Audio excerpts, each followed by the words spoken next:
Asnjëherë nuk komentoj deklaratat e ambasadave.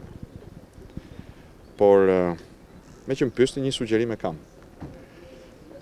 Nuk ju kërkoj të jenë palë me asnjë person në Shqipëri, me asnjë parti politike, por ju kërkoj të jenë palë me vlerat për cilat ata qëndrojnë, vendet e tyre qëndrojnë, vlerat e demokracisë, të zgjedhjeve të lira të ndershme, të luftës kundër korrupsionit, të luftës kundër krimit organizuar dhe drogës, të luftës kundër shitblerjes votës.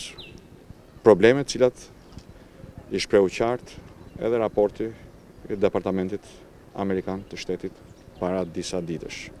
Protesta e nesërme do të jetë një tjetër rast për shqiptarët për të bashkuar dhe për të ngritur zërin. Shqiptarët tashmë e kanë kuptuar që e vetmja mënyrë për të garantuar ndarjen e të keqes është protesta.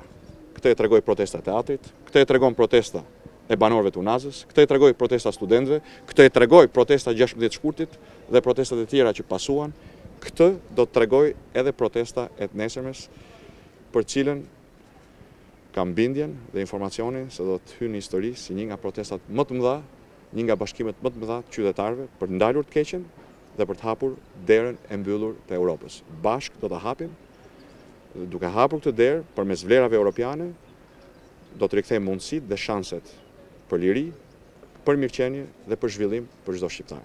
Faleminderit.